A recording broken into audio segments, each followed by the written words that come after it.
Hello दोस्तों, तो कैसे हैं आप लोग। आई होप ये आप सब बढ़िया होंगे और अपने अपने पढ़ाई में लगे हुए होंगे। तो दोस्तों, एक बार मैं फिर हाजिर हूँ आपकी अपनी यूट्यूब चैनल नीरेस्ट क्लासेस पर।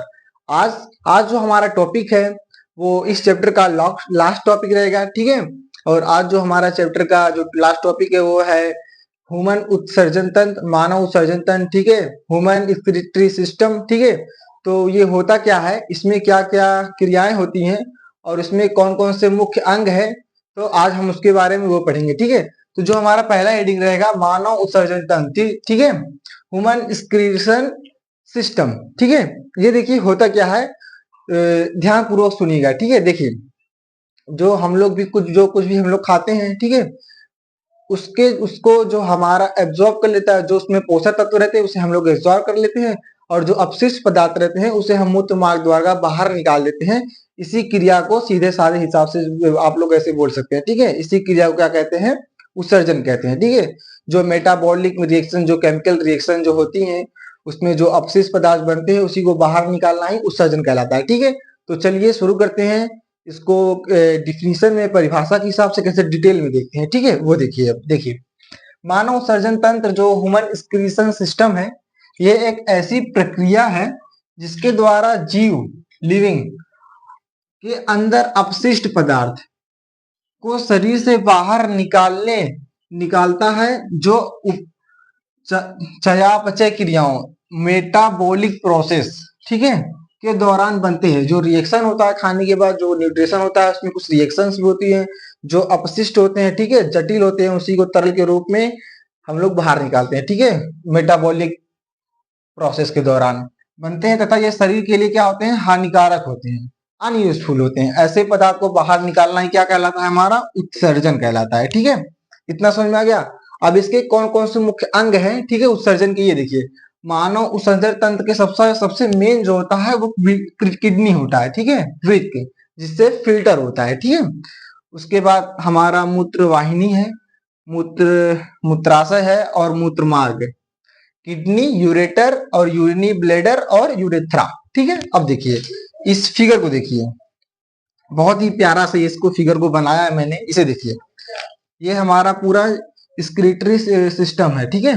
ये देखिए, इसमें जो ये लगा है, ये हमारा वृक्क है, इसमें कुछ ऐसे ऐसे वो पाए जाते हैं, ठीक है, नेफ्रॉन पाए जाते हैं।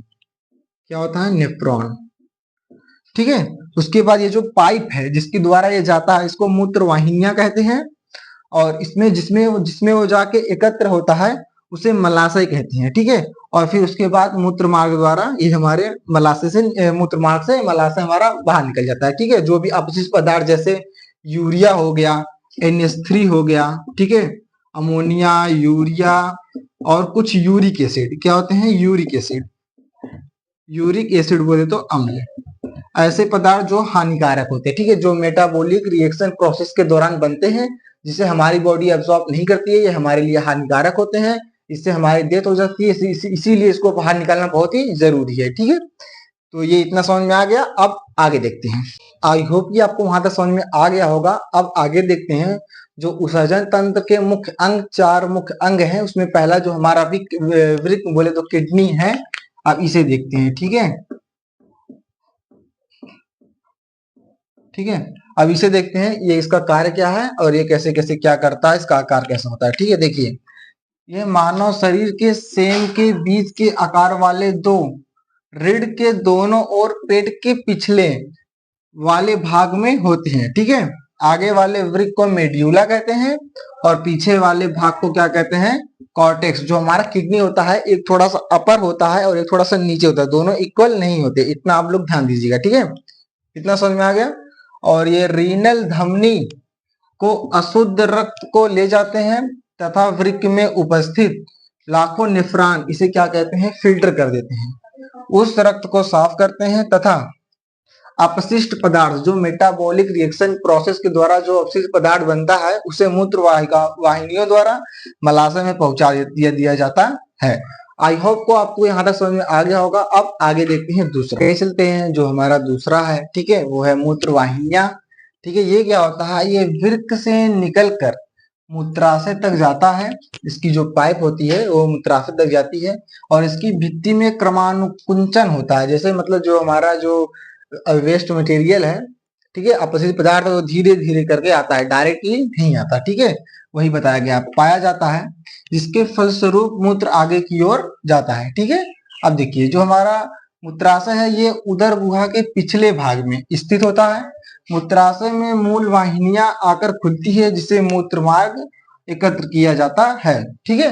अब चौथा देखिए, जो हमारा मूत्र मार्ग है, मूत्र मार्ग का पीछे का भाग सरकरा होता है, एक पतली नलिका में परिवर्तित हो जाता है जिसे मूत्रमार्ग कहते हैं। फिर इसके द्वारा ये हमारा बाहर निकल जाता है, ठीक है। आई होप कि आपको यहाँ तक समझ में आ गया होगा, ठीक है। अब आगे का जो टॉपिक है वो नेफ्रॉन, जो किडनी में पाया जाता है, जिससे हमारा जो ब्लड होता है वो फिल्टर होता है। फिर उसके बाद वो प्रोसेस को पूरे अच्छे से देखते हैं, ठीक है। अब आगे देखिए, अब देखिए आपको आई होप कि वहां तक समझ में आ गया होगा। अब जो हमारा टॉपिक है नेफ्रॉन की संरचना, स्ट्रक्चर ऑफ नेफ्रॉन, ये बहुत ही इंपॉर्टेंट है। बोर्ड में 3 से 4 नंबर का पूछ लेता है इसका चित्र बनाने के लिए। सबसे सिंपल चित्र है दोस्तों, आप लोग ऐसा बना सकते हैं, ठीक है। और इसका कार्य क्या है, जैसे देखिए जो हमारा किडनी में जो फिल्टर होता है, उसमें किडनी में क्या पाए जाते हैं, छोटे छोटे नेफ्रॉन पाए जाते हैं लाखों की संख्या में, ठीक है, वही फिल्टर करते हैं। तो ये मैंने एक नेफ्रॉन, ये जो एक हमारा जो है वो किडनी का एक नेफ्रॉन का ये पूरा, जब इसको आप जूम करेंगे तो कुछ इस प्रकार से दिखता है, ठीक है। तो उसके बाद जो हमारा देखिए ये जो है किडनी का वो अभिवाही धमनी है। इसमें क्या होता है, अभिवाही में इसमें सबसे पहले ब्लड आता है, ठीक है, ब्लड आता है, फिर इसमें जो फिल्टर करता है, फिर इसमें बोमेन कैप्सूल कैप्सूल में फिल्टर करता है, फिर ऐसे ऐसे करते हुए, ठीक है, ये पतले झिल्ली में आता है, फिर ऐसे ऐसे करके संग्रह नलिका में पहुंच जाता है, ठीक है, ठीक है। इतना समझ में आ रहा है आपको।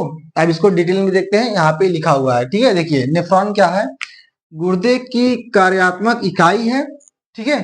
ये छोटी सी नली जैसी संरचना है जो रक्त को फिल्टर करता है, अर्थात अपशिष्ट पदार्थों को बाहर निकालता है, निकालकर अलग करता है, जैसे यूरिया, ठीक है।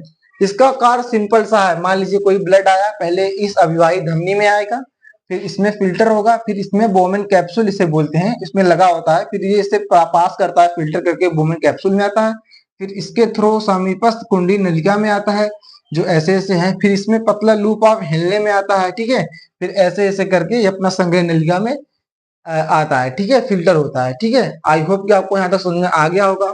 अब आगे चलते हैं। देखिए इस चैप्टर का हमारा सबसे लास्ट टॉपिक तथा बहुत ही छोटा टॉपिक जो है पादपों में उत्सर्जन, एक्सक्रीशन इन प्लांट्स, ठीक है। अब देखिए ये क्या होता है, देखिए इसमें पहले समझ लीजिए इसमें कैसे ये अपना, इसमें इन लोगों के पास तो किडनी होता नहीं है, तो ये लोग कैसे करते हैं। देखिए इन लोगों में 2 ऊतक पाया जाता है, आपको पता ही है, मैंने अगले लेक्चर में आपको बताया था, एक जाइलम और एक फ्लोएम।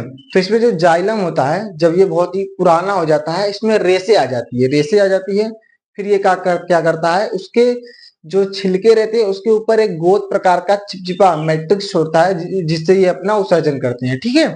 तो देखिए उसी को डिटेल में बताया गया है, तो चलिए देखते हैं। ये देखिए पादपों में उत्सर्जित उत्पादक कार्बन डाइऑक्साइड, ऑक्सीजन, जलवाष्प, रेजिन, गेंद, लेटेक्स आदि होते हैं। इन सभी पदार्थों उत्सर्जन, ठीक है, उत्सर्जन अलग अलग प्रकार से होता है, ठीक है। ये क्या करते हैं, रात में ऑक्सीजन मुक्त ना करके ये क्या करने लगते हैं, कार्बन डाइऑक्साइड छोड़ने लगते हैं। इसीलिए कहते हैं कि हमें रात में पेड़ के नीचे नहीं सोना चाहिए, ठीक है, मुक्त करते हैं। और ये अतिरिक्त जल को क्या करते हैं, वाष्पोत्सर्जन क्रिया द्वारा वायुमंडल में मुक्त कर देते हैं, ठीक है। और ये कुछ पदार्थ गेंद रेशे के रूप में भी पुराने एंजाइम उत्तक के कारण होते हैं, ठीक है। तो आपको आई होप कि आधा समझ में आ गया होगा। और तब इसी के साथ मैं आपसे विदा लेता हूँ, फिर मिलूंगा एक और ऐसे इंटरेस्टिंग चैप्टर के साथ। तब तक के लिए अपना ख्याल रखिएगा, और वीडियो अगर अच्छा लगे वीडियो को लाइक कर दीजिएगा, चैनल पे नहीं हो तो चैनल को सब्सक्राइब कर दीजिएगा, और अपने दोस्तों के पास शेयर कर दीजिएगा जो जिनका भी क्लास 10th या 12th में बोर्ड एग्जाम हो। तो इस हफ्ते जो हमारा साइंस का पहला चैप्टर था वो चला था, अब आगे से हो सके कल से मैं इंग्लिश ग्रामर चलाऊंगा, ठीक है। मुझे जो जैसा अपने हिसाब में ठीक लगेगा, तो आप लोग कल के लिए एक न्यू चैप्टर, एक न्यू सब्जेक्ट के लिए तैयार रहिएगा। अपना ख्याल रखें। Thank you. धन्यवाद।